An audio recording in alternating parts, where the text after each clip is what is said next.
तले प्रतापगढ़ जिला मुख्यालय पर महामहिम राष्ट्रपति महोदय के नाम से ज्ञापन दिया गया है, जिसके अंदर पूर्व की सरकारों में जैसे 2003 के अंदर गहलोत साहब की सरकारों ने एक कमेटी तैयार की थी। उस कमेटी के माध्यम से उन्होंने महामहिम राष्ट्रपति सुप्रीम कोर्ट के माध्यम से ये कहा था कि अरावली की नई परिभाषा ये होनी चाहिए। उसके बाद में लगभग 7 साल तक सुप्रीम कोर्ट के अंदर ये चलता रहा और 16 फरवरी 2010 के आसपास जब राज्य सरकार ने फिर से एक पिटीशन फीडबैक मांगा था, तो उसमें 2-3 दिन बाद ही माननीय सुप्रीम कोर्ट ने इस फैसले को निरस्त करते हुए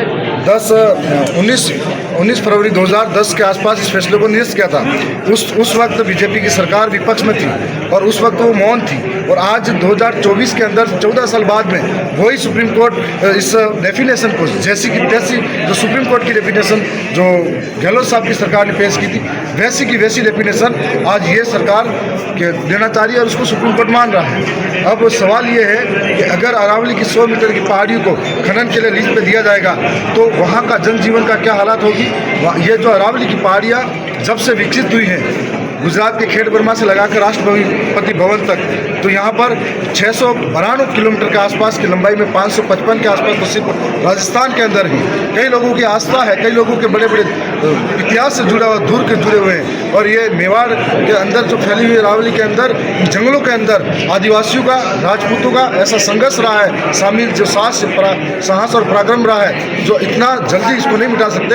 लेकिन अरावली को मिटाते हैं, हमारा इतिहास मिटाएंगे, हमारा अस्तित्व मिटाएंगे, हमारी आस्था को ठेस पहुंचाएंगे, ये हरगिज नहीं हो सकता। उन्हीं जंगलों से हम उस प्रकृति को मानने वाले लोग ही प्रकृति और जीव जंतु को, पेड़ पौधों को, नदियों को, पर्वत को, पहाड़ को हम पूछते हैं और इसको हरगिज खत्म होने के लिए नहीं होने देंगे। और ये सवाल मानव जाति का है, मानव समूह का है। जो इंसान से प्रेम करता है वो सभी इंसान इस आंदोलन का हिस्सा बने और अरावली को बचाने के लिए सभी आगे आए। आज इस ज्ञापन को लेकर अगर नहीं हुआ तो आगे क्या कराएंगे? आगे उदयपुर संभाग स्तर पर पूरे संभाग का बड़ा धरना और बड़ा ज्ञापन रहेगा।